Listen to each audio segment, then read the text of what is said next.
Langsung saja teman-teman aku undang kita untuk bangkit berdiri. Dan kita sambut, ini dia Bapak Haji Deddy Mulyadi SHMM selaku Gubernur Jawa Barat. Selamat datang Bapak, selamat datang Bapak, selamat datang kami ucapkan. Sekali lagi, selamat datang Bapak, Selamat datang Bapak, selamat datang kami ucapkan lagi. selamat datang Bapak, selamat datang Bapak, selamat datang kami ucapkan. Sekali lagi teman-teman. Selamat datang Bapak, Selamat datang Bapak, selamat datang kami ucapkan. Sekali lagi teman-teman yang kencang. Selamat datang. Selamat datang Bapak, selamat datang kami ucapkan. Lebih kencang. Selamat datang Bapak, selamat datang Bapak, selamat datang kami ucapkan. Sekali lagi teman-teman yang kencang. Selamat datang Bapak, selamat datang Bapak, Selamat datang kami ucapkan. Selamat datang Bapak, selamat datang Bapak, selamat datang kami ucapkan. Sekali lagi selamat datang Bapak, selamat datang Bapak, selamat datang kami ucapkan. Sekali lagi selamat datang Bapak, selamat datang Bapak, Selamat datang kami ucapkan. Boleh teman-teman kita berikan tepuk tangan untuk luar biasa. ini dia Kang Deddy Mulyadi selaku Gubernur Provinsi Jawa Barat. Kepadanya kami silakan.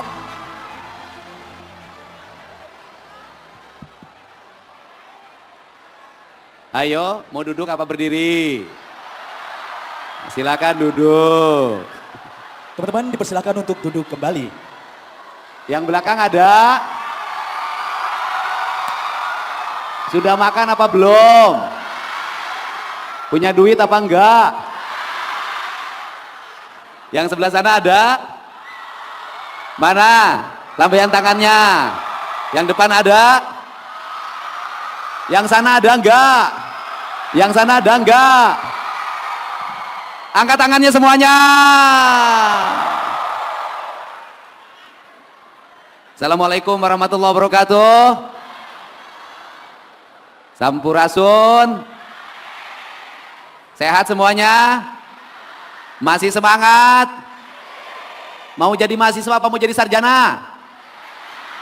Mau jadi mahasiswa apa mau jadi sarjana? Mau jadi sarjana apa mau jadi pengusaha? Mau jadi pengusaha apa mau kaya? Mau kaya apa mau bermartabat? Bermartabat. Tepuk tangan semuanya. Saya ucapin terima kasih ya buat Bapak Rektor. Bapak apa Ibu si rektornya? Bapak. Kemudian para wakil rektor, para dekan, pimpinan universitas, dan semua yang hadir pada kesempatan siang hari ini. Adik-adik, apa namanya?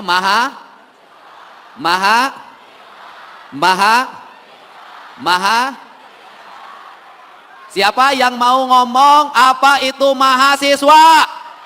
Sini. Oke, sini, berdua. Waduh, sini sebelah sini. Oke, udah sepasang, kita doain bisa sejodoh ya. Ini sejodoh enggak? Enggak. Ntar, ini yang kanan dan yang kiri sejodoh enggak? Bukan saya enggak. Kamu sama dia sejodoh enggak? Enggak. Loh, kamu perempuan? Oh iya, saya perempuan. Kamu?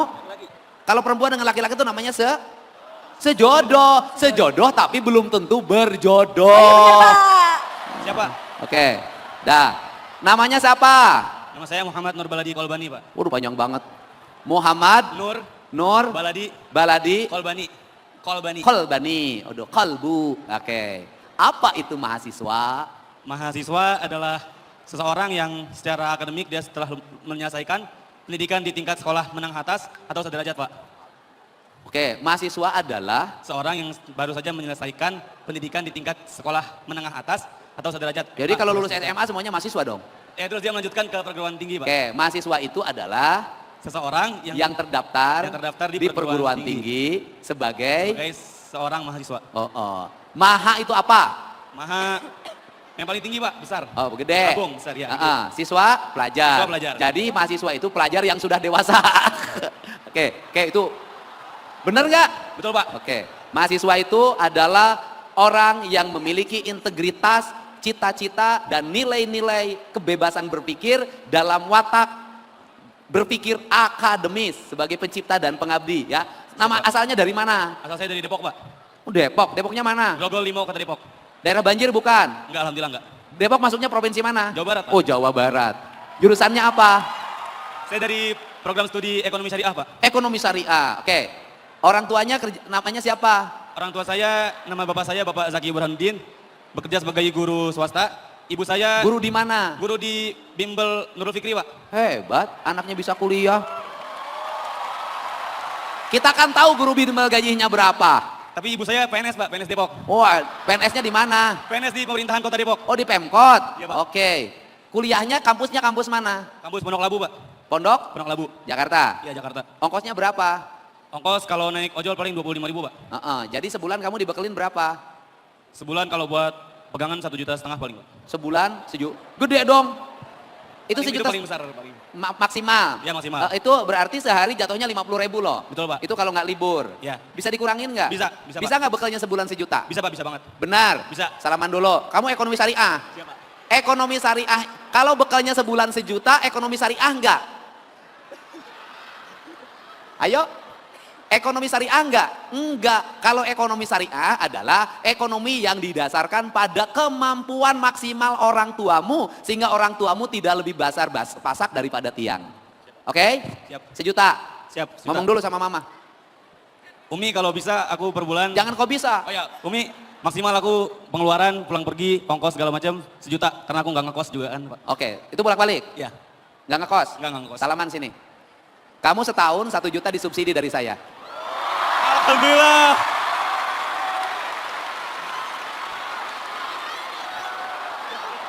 Dah. Namamu siapa? Nomor rekeningmu berapa? Nanti aku kirim. Siap Pak, siap. Nah, sana tuh ada timnya. Iya, aman. Oke. Kapan giliran aku? Pak, ada saya di sini. Jangan lupa ya saya di sini. Kenapa? Jangan lupa ada saya di sini. Oh, maksudnya? Maksudnya saya diajak ngobrol juga gitu Pak. Ya, bersihin halaman rumah ya. Gak apa-apa Pak.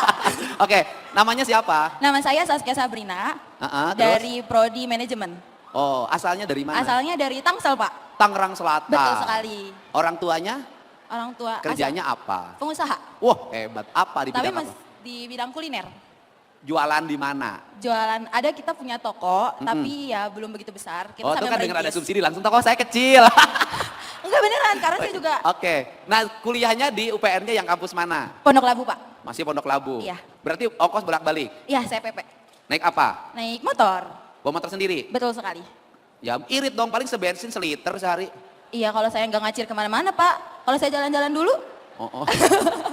Bekal berapa? bekal saya tergantung sih Pak. Karena belum ada obrolan pastinya berapa, paling kalau misalnya sebulan di angka 800 sampai 1 juta. Oke, jadi sama dengan dia dong. Sama mungkin. 750 deh. 7,5 Pak. Heeh. Kebetulan saya perempuan Pak, saya ada skincare, saya butuh baju. Saya juga butuh jalan-jalan. Oh gitu. Saya juga mau, Mana yang lebih utama? Masa depan apa jalan-jalan apa skincare? oh masa depan Pak. Tapi Pak, Apa yang dibutuhkan oleh seorang mahasiswa? Otak yang cerdas apa skincare yang mahal? mohon maaf Pak, selain otak yang cerdas, kita perlu berpenampilan yang bagus dan rapi. Manusia itu menghormati apa? Kulit mukanya yang halus atau pikirannya yang mulus? Dua-duanya Pak, kalau bisa dua kenapa harus satu?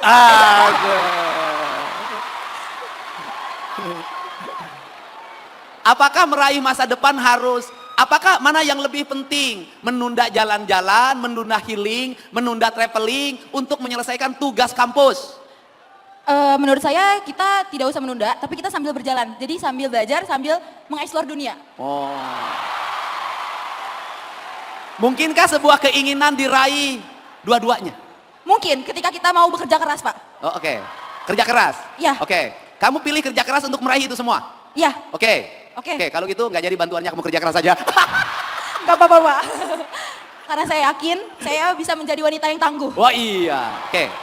Apa yang disebut dengan wanita tangguh? Wanita tangguh adalah wanita yang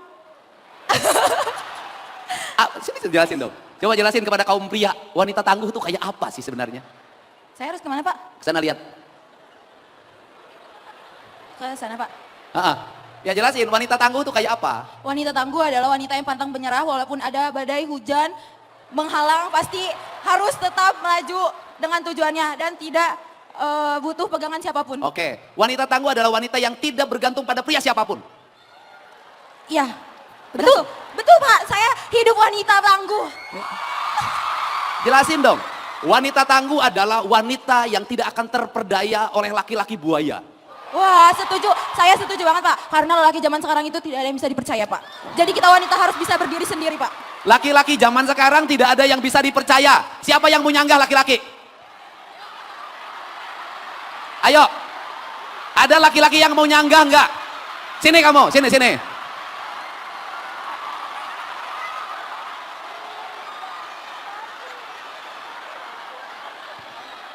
Tadi ada yang tuh, yang cowok. Oke. Kamu ini kan mahasiswa. Bantah tesis dia. Laki-laki sekarang tidak ada yang bisa dipercaya. Apa yang akan kau jawab? Menurut saya itu... Jangan menurut saya, lawan dia. Oke. Jadi pada dasarnya kita nggak boleh menggeneralisir sesuatu. Enggak, langsung ngomong ke dia. Kita nggak boleh menggeneralisir sesuatu. Kita nggak boleh menyamaratakan hanya karena Siapa satu cewek atau yang dua orang melawan saja, satu lagi? teman-teman. Cowoknya dua. Cewek, nih cowoknya dua. teman-teman, bantu Ayo saya debatin, di debatin sini. dong. Ayo Sini kamu Bantu sama. saya di Ayo sini. debatin. Udah satu. Cewek, kamu Cewek, cowok. laki, Aduh. Cewek.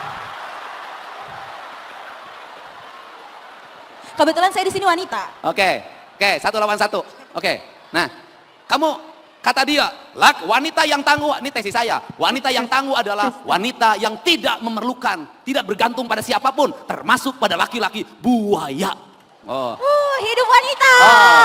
Kata dia, laki-laki sekarang tidak bisa dipercaya. Hidup pria! Tar dulu, lu jawab. Kamu jawab dong. Pada dasarnya kita semua itu manusia dan itu pasti berbeda-beda. Jadi kita nggak bisa nyamain semuanya. Hanya karena kamu menemukan laki buaya itu bukan berarti semua laki-laki di dunia ini buaya. Gitu. Kamu tesisnya bukan begitu. Setuju. Ya kan? Kau katakan bahwa laki-laki tidak bisa dipercaya. Aku juga katakan sulit mencari wanita yang bisa aku percaya.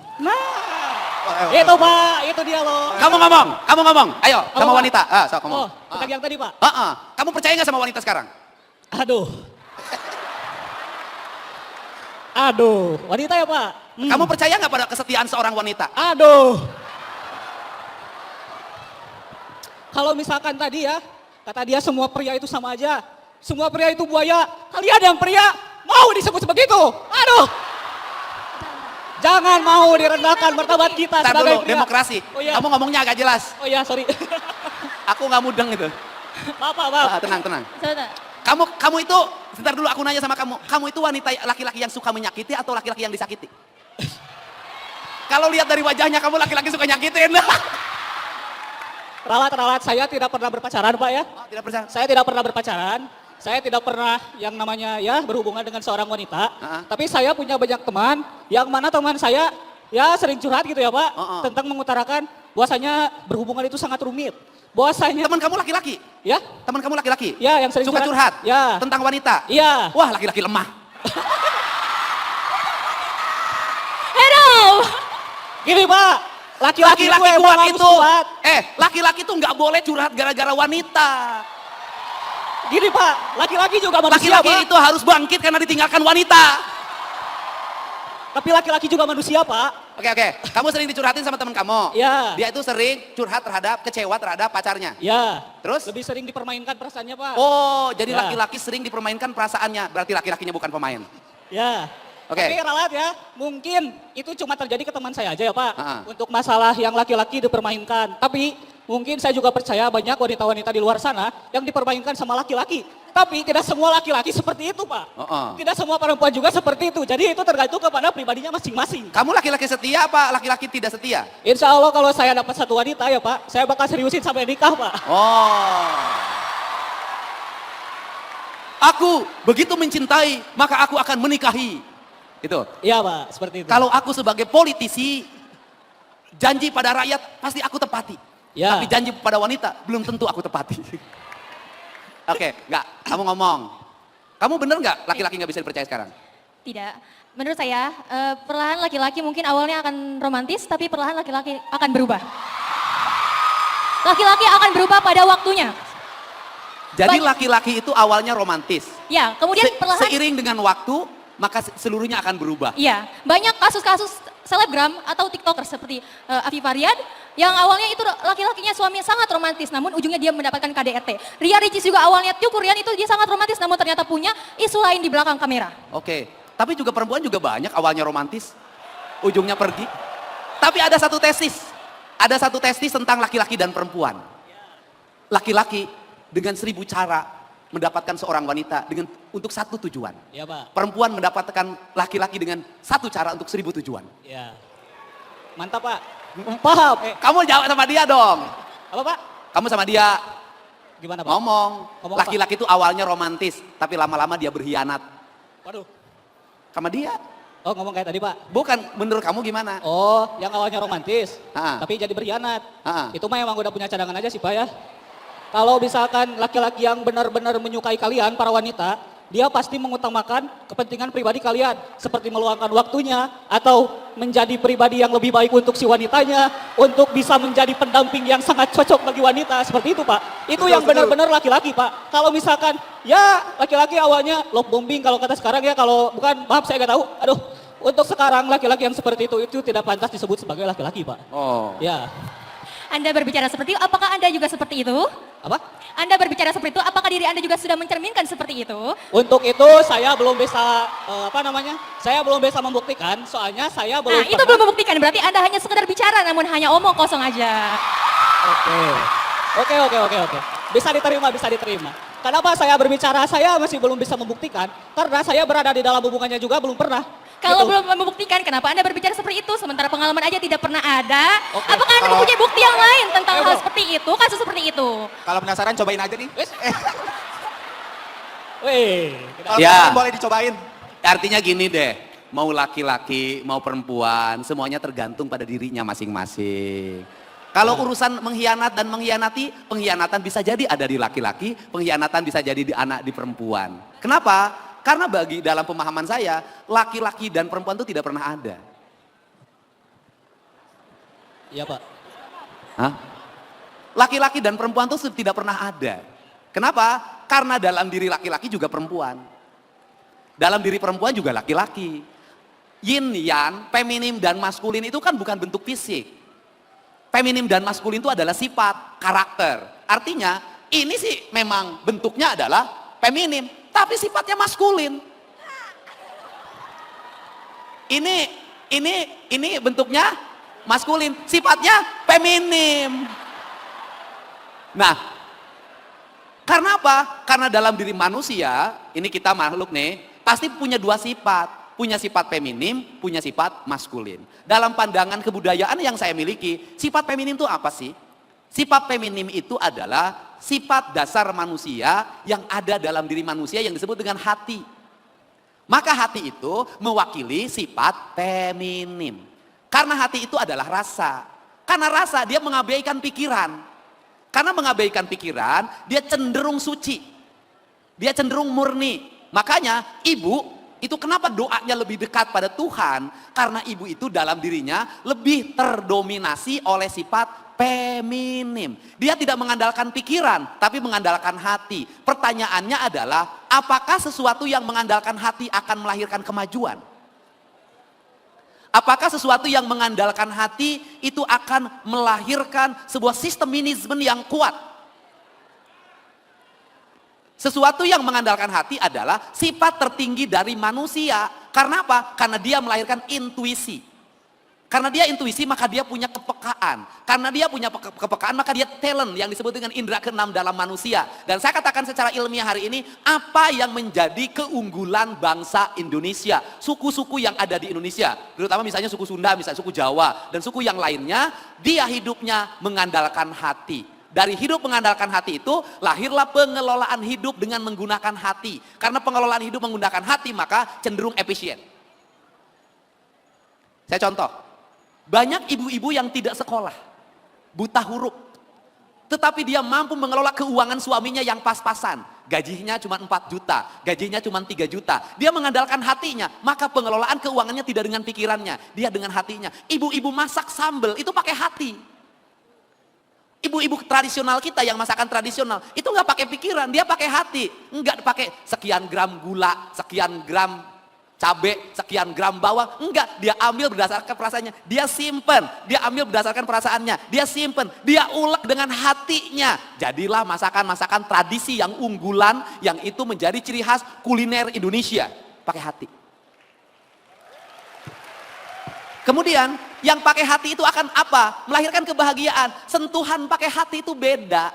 Orang berucap pakai hati itu beda. Ini kalian semua berdiri di sini, duduk di sini menjadi mahasiswa, tumbuh karena kalian hidup berdasarkan hati ibumu-nya masing-masing. Ini adalah karya-karya hati. Kalian menjadi manusia itu juga lahir dari hati, dari percintaan, lahir dari perasaan, melahirkan dengan perasaan, menyusui dengan perasaan, memberikan makan dengan perasaan. Jadi apa yang menjadi problem bagi Gen Z hari ini? Banyak mereka yang hidup orang tuanya tidak lagi menggunakan hati dalam pendidikannya.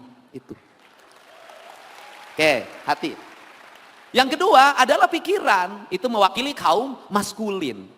Pikiran penting. Kenapa? Karena tidak semua sesuatu diukur pakai rasa, harus ada diukur pakai pikiran. Untuk apa? Memasuki standarisasi. Bagaimana standarisasi? Dita memasuki kelas dunia, di mana dunia keukurannya harus nyata, ada timbangannya, ada meterannya, semuanya harus nyata. Kemudian harus dibuat dalam karya-karya ilmiah, jurnal-jurnal internasional. Itu, nah orang tua kita dulu itu, kenapa karya-karyanya tidak mendunia? Karena mereka tidak ditulis. Cerita-cerita tentang rakyat yang ada di Indonesia, kenapa tidak menjadi sesuatu? Karena tidak ditulis. Karena tidak ditulis hanya lahir dari pikiran, dari hati ke hati, dari mulut ke mulut. Negara lain kenapa mengalami kemajuan kemudian seluruh karyanya harus dibayar? Karena dia pakai pikiran. Nah tinggal persoalannya adalah Indonesia hari ini, Jawa Barat hari ini, kita harus memasuki 2 fase. Kita harus menggabungkan dua-duanya. Saya katakan, orang Asia, orang Indonesia, kekuatannya bukan di membaca. Orang Barat kekuatannya di membaca. Orang Indonesia, orang Jawa Barat, orang Jakarta, ini Jakarta sebagian, ada orang Banten, kekuatannya bukan di membaca kemampuan dirinya, di mendengar dan di melihat. Jadi ada orang yang hebat karena sering mendengarkan, maka teori pendidikan lama itu guru tuh bercerita. Teori pendidikan lama, guru tuh bercerita, guru-guru ngaji itu ngajar di pesantren itu bercerita.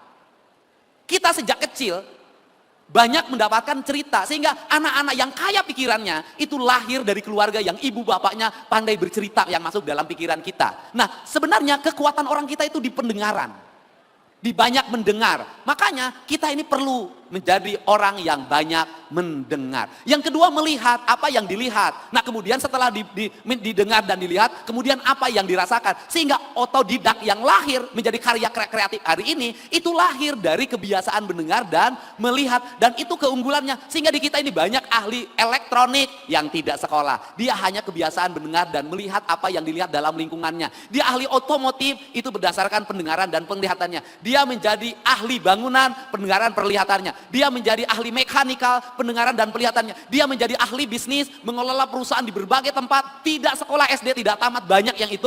Kemudian apa? Pendengaran dan penglihatannya melahirkan banyak pengalaman bagi hidupnya. Maka keberhasilan manusia itu bukan hanya sekedar berapa yang dia baca, IP-nya berapa, tapi seberapa besar dia melewati gelombang hidup yang panjang, yang dia hidupnya pasang surut, terlatih emosinya, maka lahirlah kecerdasan intelektual, kecerdasan emosional, kecerdasan spiritual atau intellectual quotient, emosional quotient, dan spiritual quotient. Jadi mahasiswa yang unggul bukan hanya mahasiswa yang tinggal di perpustakaan baca buku, tetapi mahasiswa yang unggul adalah mahasiswa yang membaca, mahasiswa yang mendengar, mahasiswa yang melihat, mahasiswa yang merasakan. Maka organisasi terbesar bagi hidup Anda adalah seluruh alam semesta harus Anda lewati dalam perjalanannya. Sehingga ketika tadi bicara persoalan healing, traveling, itu sudah bisa menjadi bagian pengayaan pikiran Anda. Bisa healing gratis, bisa traveling gratis. Dengan cara apa? Penghayatan hidup didapat dari pengalaman hidup. Jadi kalau ingin sukses, perbanyaklah pengalaman. Pengalaman dilahirkan dari mau mencoba. Jadi kalau ingin orang mengerti perasaan perempuan, maka jadilah laki-laki yang sering diputuskan oleh wanitanya. Jadi kalau ingin menjadi perempuan yang berpengalaman, jadilah perempuan yang sering disakiti oleh laki-lakinya. Dari keseringan kita disakiti, maka kita akan bisa memahami apa yang menjadi kekurangan kita dan apa yang menjadi kelebihan orang lain. Mengenal hidup hanya dengan satu orang, itu sudah tidak cukup. Mengenal hidup harus dari banyak orang. Wah. Jadi tesisnya bisa jadi benar, bisa jadi salah. Karena benar dan salah itu tidak ada. Iya, yang ada itu adalah kebutuhan Gojek. Nah, untuk itu, apa sih yang menjadi keunggulan orang dulu? Mahasiswa lama zaman angkatan saya. Menjadi keunggulannya adalah kesulitan. Zaman saya kan belum bisa ada Mbah Google. Harus baca buku. Harus baca majalah. Harus baca koran. Kemampuan untuk membeli bukunya terbatas. Maka mahasiswa zaman dulu itu baca buku giliran. Atau tukeran. Baca koran sampai lejet korannya, tukeran, giliran. Keterbatasan itu melahirkan apa? Kerja keras. Kerja keras apa? Dapetin buku, dapetin majalah, dapetin diktat, dan dapetin berbagai hal. Motokopi lama. Lahir apa lagi mahasiswa zaman itu? Bikin skripsi itu pakai rugos. Cover halaman luar, di rugos pakai huruf, kamu nggak ngalamin. Hurufnya ditempel satu lepasin, dibikin. Kemudian kalau salah ngetik pakai tip X. Berulang-ulang itu. Karena itu berulang-ulang, dibacanya berulang-ulang, apa? Melahirkan daya ingat. Memorinya kuat. Nah sekarang, apa yang menjadi kelebihan mahasiswa sekarang? Akses terhadap informasi tidak mesti datang ke perpustakaan. Akses terhadap pengetahuan tidak usah beli buku. Semuanya sudah tersedia di media digital. Mudah didapatkan. Tetapi karena mudah didapatkan, mudah hilang dari pikiran. Tidak nempel.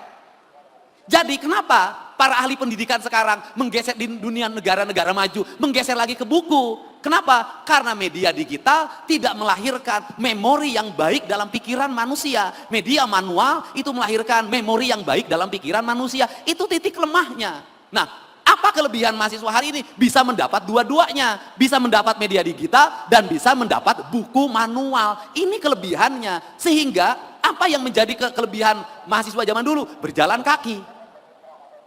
Karena jalan kaki badannya sehat, etosnya tinggi.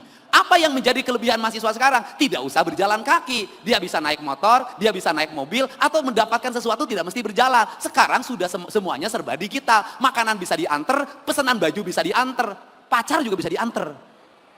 Tetapi apa yang menjadi titik lemah? Secara fisik mengalami penurunan kualitas hidup. Karena mengalami penurunan kualitas hidup apa? Maka dia banyak mengalami problem gangguan psikologi. Yaitu apa? Mudah stres. Karena mudah stres akhirnya apa kebutuhannya? Butuh traveling. Butuh healing. Kenapa? Karena kalau tidak traveling, tidak healing, nanti teeling. Ini problem. Sehingga ketika tadi kebutuhan saya skincare, jalan-jalan, ya iya ini mahasiswa sekarang. Kenapa? Karena mengalami kejenuhan hidup. Kenapa jenuh? Karena sesuatu mudah didapat. Sesuatu yang mudah didapat itu akan mudah jenuh. Sesuatu yang sulit didapat cenderung lebih abadi.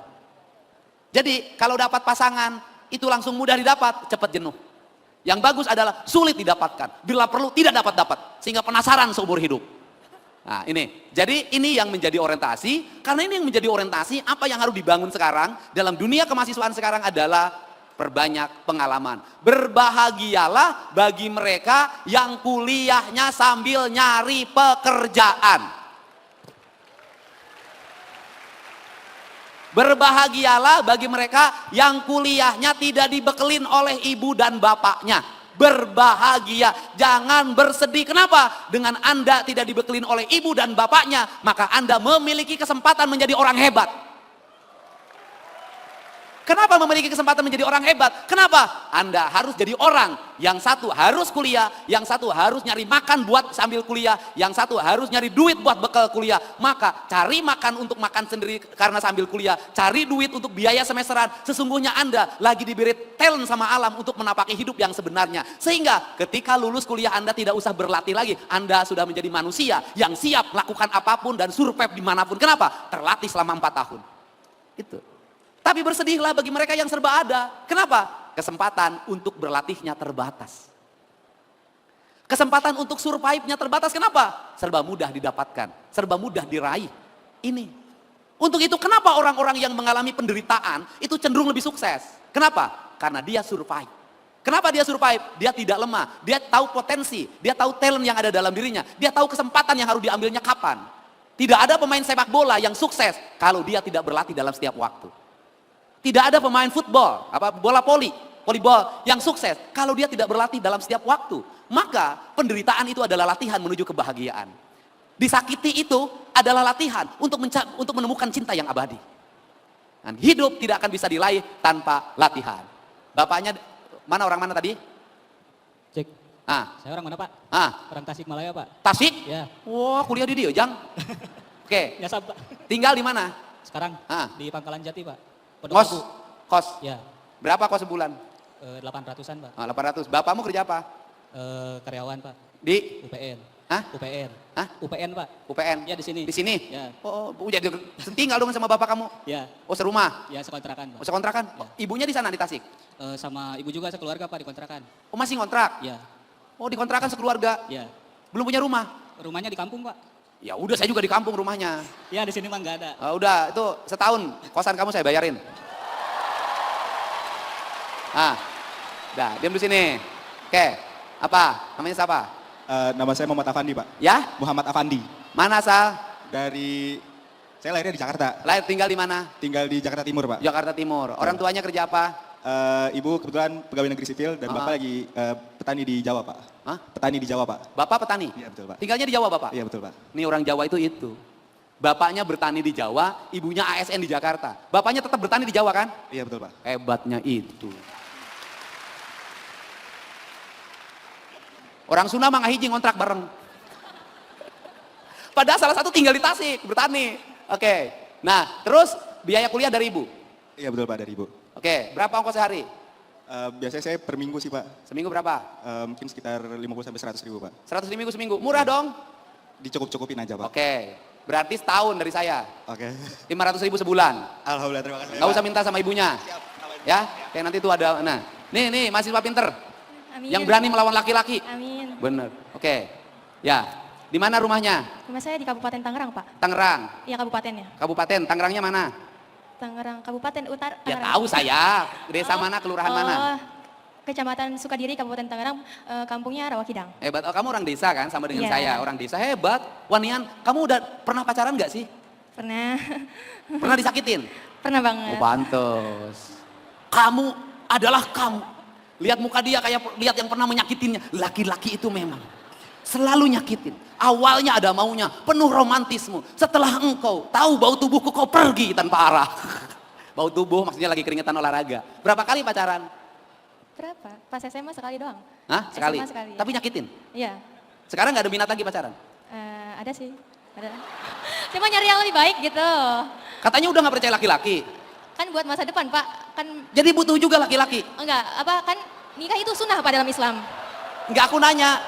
Jadi butuh juga laki-laki. Sekarang nggak butuh. Sebenarnya saya bisa independen sendiri. Saya apa-apa sendiri. Saya Nggak, aku bahkan- nanya aja. Kamu membutuhkan seorang laki-laki nggak sih? butuh. Ya udah, butuh gitu. Aku nanya sama kamu membutuhkan seorang laki-laki nggak? Butuh, Pak. Butuh? Aku tidak membutuhkan seorang wanita sedikit pun. Harus tegas dong.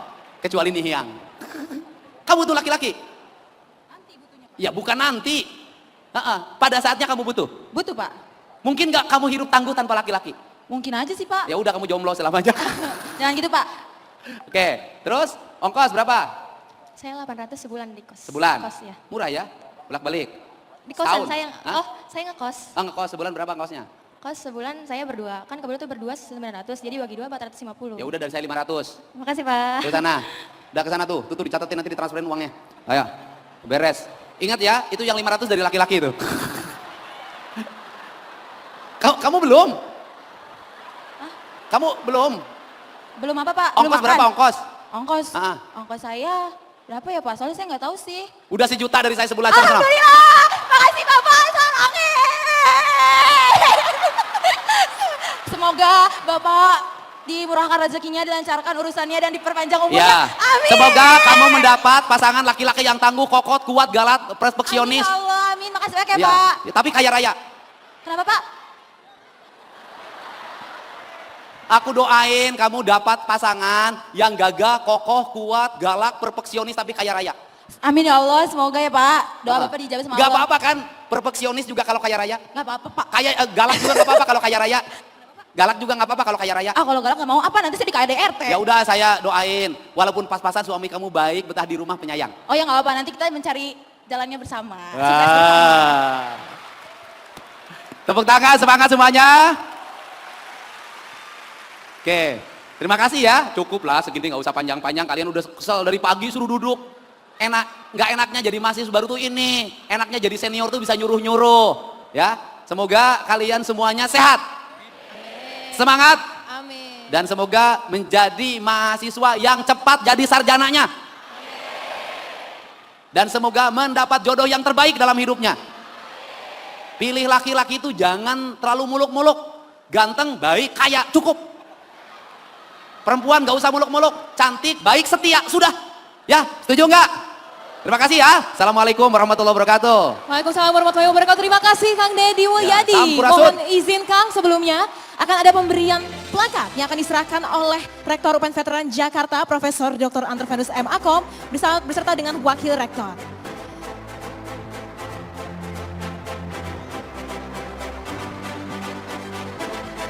Wow, Luar sekali ya, biasa ramai ya. sekali ya Kak Veda. Antusias dari teman-teman Patriot Bela Negara nih Kak Veda nih. Menjumpai Semangat sekali. orang nomor 1 di Jawa Barat. Itulah dia. Ayo boleh teman-teman kita untuk kondusif dulu yuk. Karena kita akan melangsungkan sesi pemberian plakat dan juga sesi dokumentasi bersama. Ya betul sekali teman-teman, boleh. Teman-teman Patriot Muda. Kita akan berfoto bersama dengan Kang Deddy Mulyadi ya nantinya. Jadi boleh, Ayo boleh teman-teman. barisannya. Teman-teman boleh untuk dikondisikan karena kita akan melangsungkan sesi Kita berkumpul dokumentasi di terlebih tengah. dahulu ya. Yes.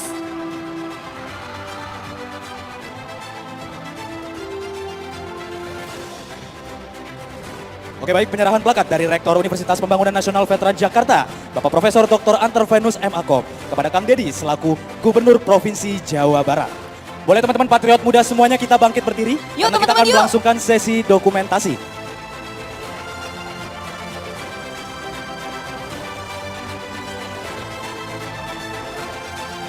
Baik, untuk pose yang pertama, pose bela negara ya. Tangan dikepalkan dan diletakkan di dada sebelah kiri. Aku bantu untuk hitung. 3, 2, 1. Sekali lagi, 3, 2, 1. Boleh pose bebas? Sebebasnya? Boleh teman-teman kita bentuk Love, hati bentuk kalau hati katanya ya. boleh? Aku bantu hitung sama-sama. 3, 2, 1. Terima kasih Bapak. Baik, terima kasih. Boleh teman-teman kita bilang terima kasih Bapak, terima kasih Bapak, terima kasih kami ucapkan. Sekali lagi, terima kasih Bapak, terima kasih Bapak, terima kasih kami ucapkan. Terima kasih Bapak, terima kasih Bapak, terima kasih kami ucapkan. Terima kasih Bapak, terima kasih Bapak, terima kasih kami ucapkan. Wow, luar biasa ya Kak Veda. Antusias sekali teman-teman hari ini ya. Betul banget nih, antusias dari teman-teman Patriot Bela Negara, Patriot Muda menjumpai orang nomor 1 di Provinsi Jawa Barat. Kak Veda, Betul ya? sekali. Wow. Waduh, heboh sekali itu kayaknya di belakang ya Kak Kevin. Banyak yang ingin berfoto bersama dan video-video juga ya.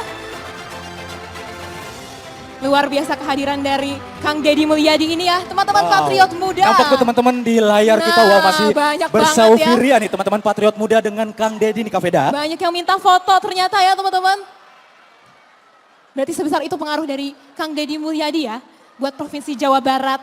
Sampai teman-teman hari ini excited banget, bahkan tadi baru jalan udah berteriak-teriak ya Kak Kevin ya, Patriot Muda yang di tribun, yang di bawah semuanya. Luar biasa sekali teman-teman. Ya.